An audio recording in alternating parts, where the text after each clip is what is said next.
So hello everyone, welcome back. आज की video में हम करेंगे हमारी क्लास 11th हिंदी युवक भारती का पोएम नंबर 3 या तो चैप्टर नंबर 3 आप बोल सकते हो, दैट इज़ 15 अगस्त या तो अगस्त आप बोल सकते हो। इस वीडियो में हम इसके जितने भी डिटेल क्वेश्चन आंसर है सब अच्छे से देख लेंगे और थोड़ा चैप्टर का एक्सप्लेनेशन देख लेंगे। और नेक्स्ट वीडियो में आपको इसका रसा स्वादन कर लेंगे, रसा स्वादन का वीडियो में आपको अच्छे से पूरा प्रोवाइड कर दूंगा। तो चलिए आज के क्वेश्चन आंसर्स को शुरू करते हैं।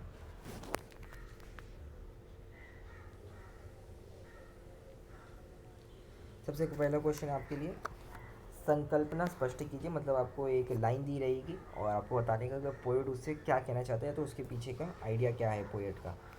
तो नए स्वर्ग का प्रथम चरण, आंसर देख लेते हैं इसका। संकल्पना क्या है इसके लिए?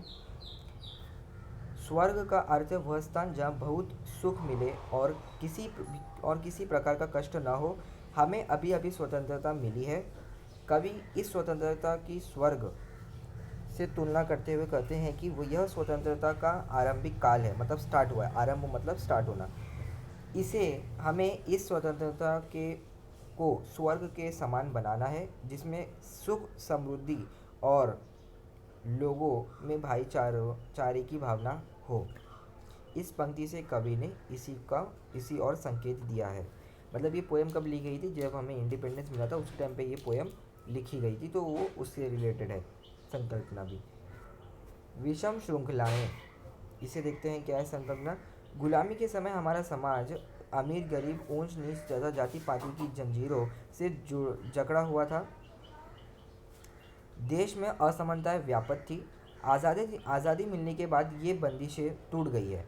कवि ने विषम श्रृंखला शब्द में इस स्थिति की ओर संकेत किया है। नेक्स्ट क्वेश्चन, युग बंदिनी हवाएं। गुलामी के समय देशवासियों पर तरह तरह की बंदिशें थी। आज की तरह उस समय अभिव्यक्ति की स्वतंत्रता नहीं थी। मतलब जो आप सेल्फ करना चाहते हो आप नहीं कर सकते हो। लोगों को खुलकर बोलने की आज़ादी नहीं थी, इसलिए उन्हें तरह तरह के अन्याय सहन करने के बावजूद उनका विरोध करने का साहस नहीं था। गुलामी के समय लोगों को अपने विचार व्यक्त करने पर जो अंकुश था, कवि ने इन शब्दों में उसी की ओर संकेत किया है। मतलब कैसे फ्रीडम नहीं था लोगों को, ये लाइन वो बता रही है। समाज की वर्तमान स्थिति, तो ये है हमारी शेषिप। समाज की वर्तमान स्थिति दो है, पहला है शेषिप एंड सेकेंड है मृत प्राय। आशाएं लिखिए। काव्य सौंदर्य आपको, मतलब ये क्वेश्चन आपको 2 मार्क्स के लिए रहता ही है ऐसा। पोएम के अंदर आशाएं लिखिए, जहाँ पे आपको पोएम का सेक्शन रहता है।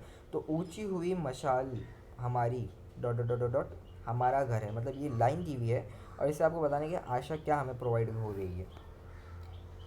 कवि कहते हैं कि हमारे देश को परतंत्र से मुक्ति मिलने पर देशवासियों का सिर गर्व से ऊंचा हो गया है। पर वे इसके साथ ही देशवासियों को संबोधित करते हुए यह भी कहते हैं कि हमें आज़ादी मिल गई, पर आगे का रास्ता अर्थात हमारे आने वाला समय कठिनाइयों से भरा हुआ है। शत्रु अर्थात हमें गुलाम बनाने वाले अंग्रेज चले गए हैं, पर उनकी छाया के रूप में विद्यमान छद्म शत्रुओं की यहाँ कमी नहीं है। हमें उनका डर है, उनमें हमें सावधान रहने की ज़रूरत है। हमारा समाज बुरी तरह शोषण का शिकार हो चुका है, उसकी हालत मरणासन्न जैसी है। हमारा देश आर्थिक रूप से बहुत विपन्न हो चुका है। सेकंड, युग बंदनी हवाएं, टूट रही प्रतिमाएं। कवि कहते हैं कि हमारी अभिव्यक्ति पर युगों युगों से बंदिशें लगी हुई थी। सदियों से हम निर्धारित सीमाओं में बंधे हुए थे। सदियों से देशवासियों की दबी कुचली महत्वाकांक्षाएं संतुष्ट होने के लिए आतुर है। स्वतंत्रता मिलने के पहले हम जिन सीमाओं में बंधे हुए थे, वे सीमाएं अब हमारे लिए प्रश्न चिन्ह बन गई है। लोग उन्हें तोड़ देना चाहते हैं।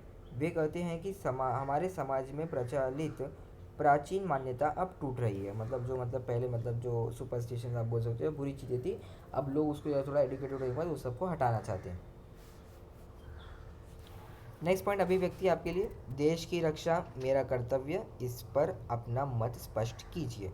आप चाहो तो आप आंसर्स खुद से लिख सकते हो इसके ऊपर, मैं आपको यहाँ पे डिटेल प्रोवाइड कर देता हूँ। जिस देश में हमारा जन्म होता है, जिस देश का अन्न अन्न की जल खा पी कर हम बड़े होते हैं, उस देश से प्यार करना और उसकी स्वतंत्रता रक्षा करना हमारा परम कर्तव्य है। इसी भावना के कारण हमारे देश थी वे अनेक वीरों और क्रांतिकारियों के अपने देश के हित और उसकी बावजूद रक्षा के लिए अपने प्राण निछावर कर दिए।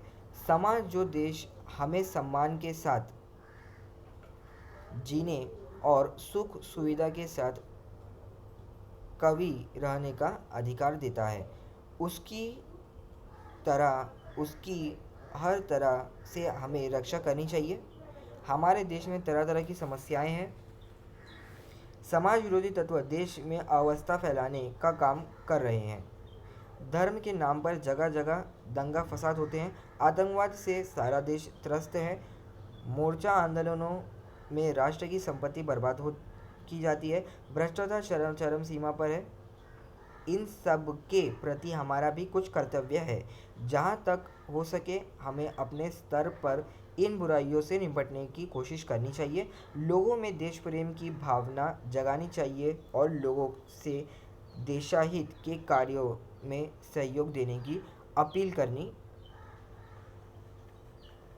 चाहिए।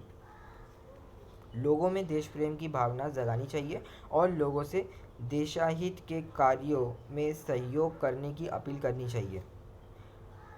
प्राकृतिक संसाधनों की सुरक्षा, स्वच्छता अभियान आदि में सहयोग देने तथा वृक्षारोपण अभियान मतलब पेड़ लगाने की ड्राइव, ग्रीन ड्राइव जिसको बोलते हैं, के द्वारा पर्यावरण की सुरक्षा का काम करने आदि से भी देश की रक्षा होती है।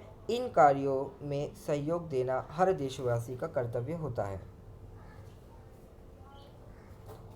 नेक्स्ट है देश के विकास में युवकों का योगदान, मतलब यंग जनरेशन का क्या योगदान हो सकता है देश के आगे बढ़ने के लिए।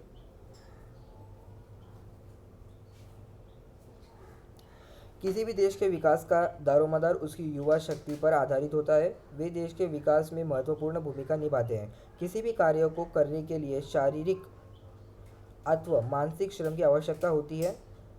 श्रम शक्ति युवाओं के पास प्रचुर मात्रा में होती है। आज हमारे देश में प्रशिक्षित युवकों की बहुतायत है। वे देश ही नहीं विदेश में भी बड़े बड़े पदों पर काम कर रहे हैं। किसी भी देश की प्रगति उसके कृषि, उद्योग, सैन्य, परिवहन, शिक्षा, राजनीति, विज्ञान, संचार व्यवस्था तथा अंतरिक्ष अनुसंधान आदि क्षेत्रों में होने वाले विकास पर निर्भर होती है। इनमें से प्रत्येक क्षेत्र में प्रशिक्षित युवकों की सेवाएं आवश्यक होती है। इनमें से हर क्षेत्र में प्रशिक्षित युवक अपनी उल्लेखनीय सेवाएं दे रहे हैं। अतः किसी भी देश का विकास उस देश के युवकों के बल पर ही संभव हो सकता है। जिस देश की युवा शक्ति जितनी प्रशिक्षित, संगठित, दलबंदी और द्वेष भावना से मुक्त होगी, वह देश उतना अधिक विकसित होगा। नेक्स्ट आंसर इन ब्रीफ है जो हमारे लिए साहित्य संबंधी सामान्य ज्ञान जानकारी लिखिए। गिरिजा कुमार माथुर जी की काव्य संग्रह के नाम, मतलब उन्होंने जो भी हमारे पोएम्स लिखे हैं उनके नाम लिखना है। काव्य संग्रह तो सबसे पहला है मंजिर, नाश और निर्माण, धूप के धान, शिलापंख चमकीले, जो बांध नहीं सका, यह है हमारा काव्य संग्रह। साक्षी रहे वर्तमान, मैं वक्त के हूँ सामने, गिरिजा कुमार माथुर जी की मैं वक्त के हूँ सामने। अब इनमें से आप अगर 1 मार्क के लिए क्वेश्चन आ रहा है, वैसे 1 मार्क के लिए मेरे ख्याल से 2 मार्क के लिए आएगा। अगर इन केस ये 1 मार्क के लिए आएगा तो सिर्फ कोई 2 ही लिखिएगा इनमें से, और 2 मार्क के लिए आ रहा है तो कोई 4 ही लिखिएगा। अगर आप 7 भी लिखोगे तो भी आपको 2 मार्क्स मिलेगा, अगर आप कोई 4 भी लिखोगे तो भी आपको 2 मार्क्स मिलेगा, क्योंकि हाफ ऑफ मार्क्स का बाइफोकेशन रहता है। नेक्स्ट, तार सप्तक के 2 काव्यों के नाम देखते हैं क्या है। अज्ञेय एंड सेकेंड है भारत भूषण अग्रवाल। तो ये है उनके 2 काव्यों के नाम।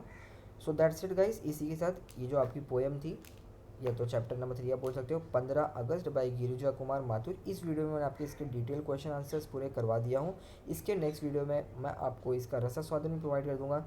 अगर आपको आज की वीडियो अच्छी लगी हो, इन्फॉर्मेटिव लगी हो, तो वीडियो को लाइक कीजिए, शेयर कीजिए एंड सब्सक्राइब कीजिए। चैनल पर अगर आप पहली बार आए हैं तो सब्सक्राइब कीजिए, अपने सभी फ्रेंड्स के साथ शेयर कीजिए, अपने कॉलेज ग्रुप में शेयर कीजिए। अगले वीडियो तक के लिए अपना ख्याल रखिए and goodbye, take care, all the best for any of your upcoming exams.